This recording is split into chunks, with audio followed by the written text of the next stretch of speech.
Today we have Edgar Figueroa. He is a voice actor here local from Yuma. Hi, thank you for being on the show today. No problem. Thank you for having me. That was a great voice. As you guys know, that was not my voice. That was his talent. That was all him. So tell me, how did you get in this position where you're at now? A lot of hard work. A lot of hard work and a lot of failure to learn, because that's the most important thing of all. What was the first different voice that you can come up with? The first different voice that I can come up with is Solid Snake. It's basically the main character from the Metal Gear Solid series. And it's basically, Colonel, I found a Hind D. What's a Hind D doing here? Yeah. That voice actor is what inspired me to become a voice actor. And you got inspired and then you just got the confidence to just start doing it? Did you start in the public, or how did you get comfortable doing this? No, actually, I started by the end of my senior year in high school, and it was because I was at a theater program. Well, I was at the theater program there, and a lot of people kept shutting me down when it came to roles. So I decided, you know what? Having talent isn't everything. It's about how much work you put into it. And I decided to pursue voice acting, and I got a paying job, so I mean, can't say anything bad about it. And you told me that you work in Los Angeles and you go out there and you perform your talent. And how is it? It's actually pretty good. They have a lot of open casting calls, but my agent, which is one of the most important people you can have as a voice actor, as any type of actor, is kind of what hooks you up with those open call auditions. And who do you like to work with? I worked with Tara Strong and Roger Craig Smith.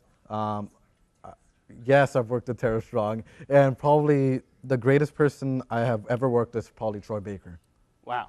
And how is it working with these people, knowing that they're just in a whole different level? It really pushes you.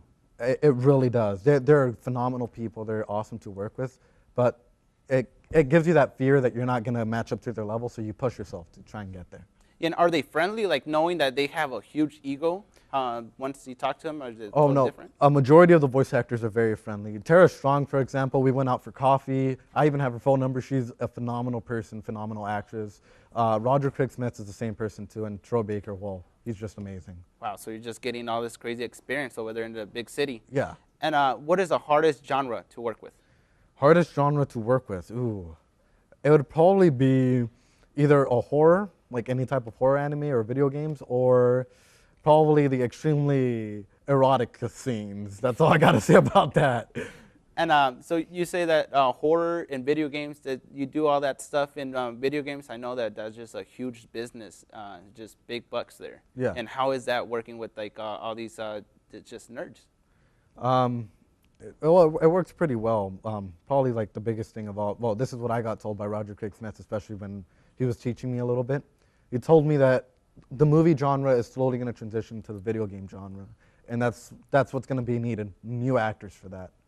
And do you have any classes right now practicing your skills? Yes, I have. Well, I'm basically a theater major here, and that's what really helps me out. So I have theater classes like crazy. And did they ever tell you to cork your voice? Because that's what they used to tell me too in Acting 1. That is actually the first thing they told me, even when I was over there, just corking it, and it's the most important thing you can have as an actor. Oh, that's awesome. And do you even have a normal voice now, like after doing all these different voices? Actually, I lost my normal voice, which is really, really weird, and it happens a lot. Like Tara Strong, if you talk to her, she'll switch from Raven to Starfire to all these crazy voices, and me, like my general voice is a lot higher, but for some reason, this is where it sticks now. And do you like go to the public and mess around with your voice is, like go to Starbucks and just act totally different? I've done that actually in LA when they were releasing Mega Man ZX Advent 2. I went over there and did the Mega Man voice, and people were like, "What's going on? This isn't supposed to be happening," and it just blew their minds. And do you ever lose the persona? As in just lose the voice? Yeah. When I get sick, I lose the voice, or sometimes I'll just forget it for a mere second and then just come back to you. And sometimes you talk to yourself in those voices, so it makes you seem kind of crazy. And which one's the favorite voice that you like to do? My favorite voice definitely has to be Solid Snake, or either that or just a Russian accent. Doing a crazy Russian accent. Well, what is, like, give me an example of your Russian accent. A Russian accent, sometimes I'll be talking to you. My name is Barishnikov and your name is Alexis, of course, but it is very difficult to pull off. All the R's have to be a little bit slanted. That is crazy. And have you tested out that with the public? I have actually, and it was for a game with Konami. I can't really announce it yet until they formally announce it at E3. But I was a background character, and that's all I had to do was just rush and rush and rush.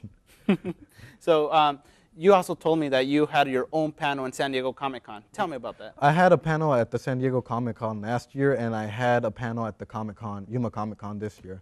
It was rather fun. A lot of people didn't know me, of course, because I was barely starting out. But people would still approach me and talk to me at the San Diego Comic-Con, and it was interesting getting to know all the people. Here in Yuma, the turnout was pretty great. A lot of people came up to me, asked me how to become a voice actor, and it was just really fun. And how do you become a voice actor? Number one thing is guts. People will turn you down left or right. People will tell you suck, but you just got to keep going. You got to have that confidence.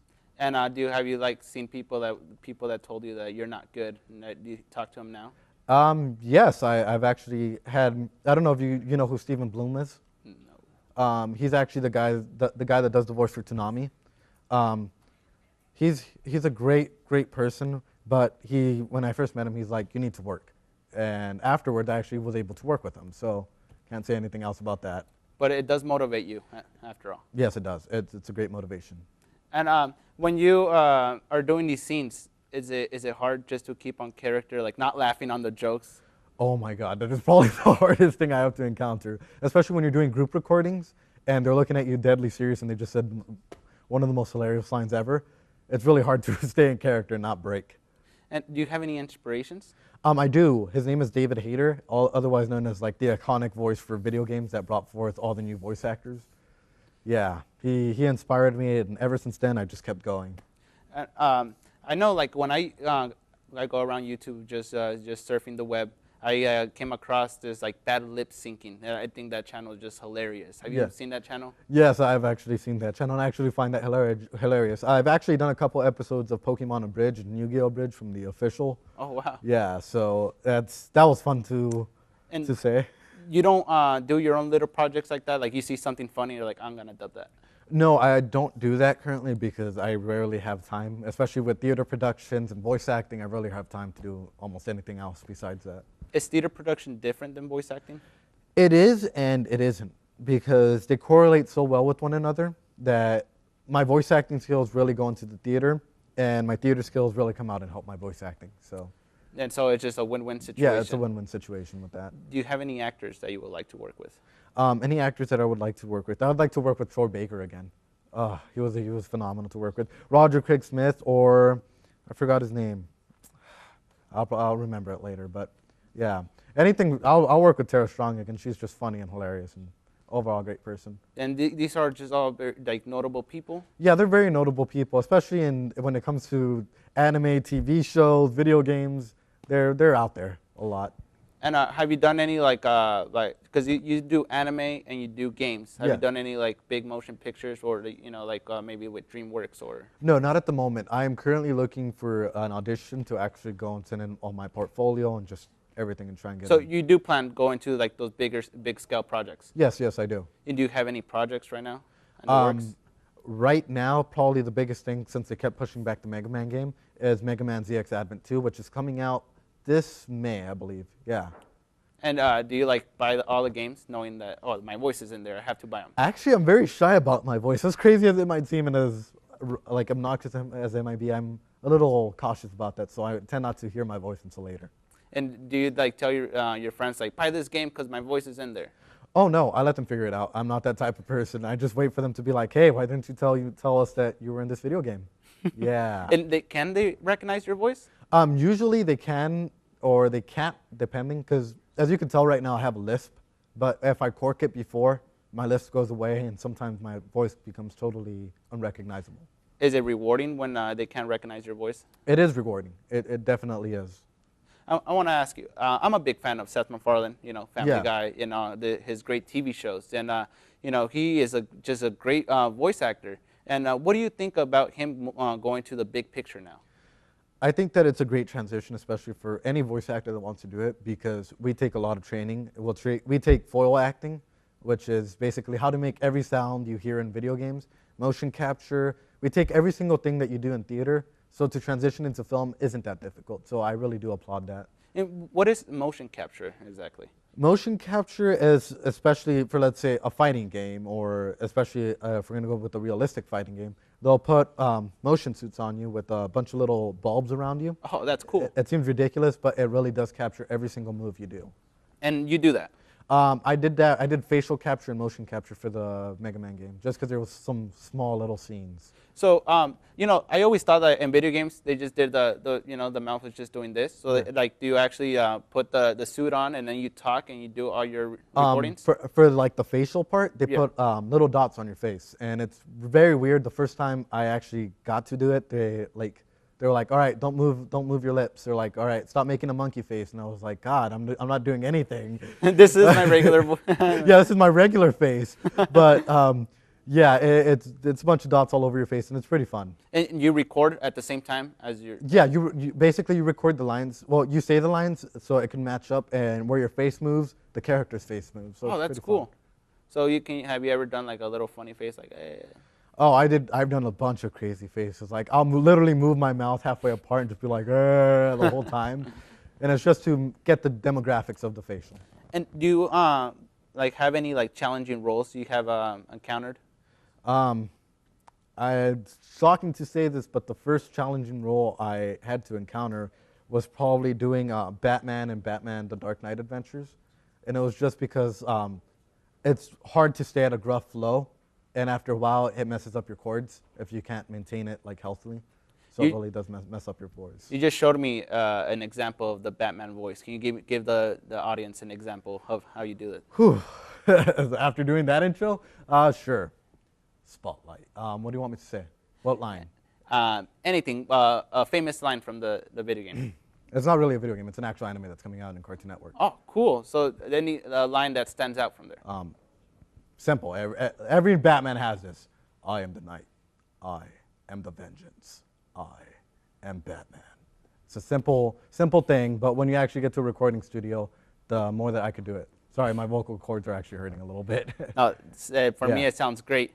Have you ever, I could ask you, like, have you compared yourself, if you could compare yourself to any actor, who would you compare yourself to? Ooh, that's hard. I can't really compare myself to any actor. I would want to inspire myself to be like David Hayter or Leonardo DiCaprio, but yeah, we'll see if that happens. Well, maybe you can get an Oscar. Hey. Be a little bit better than Leonardo DiCaprio. And one more last question. This is a little odd question, but I just want to ask you. If heaven exists, what would you like to hear God say when you arrive to the pearly gates? Oh, if heaven does exist? I just wanted to look at me and do these weird hands and be like, hey. To Jesus? Yeah. Well, this is all the time we have. Thank you for being on the show. So we're going to be watching your TV show on Cartoon Network. Yeah. And awesome. Well, thank you for being in the show. All right. Thank you.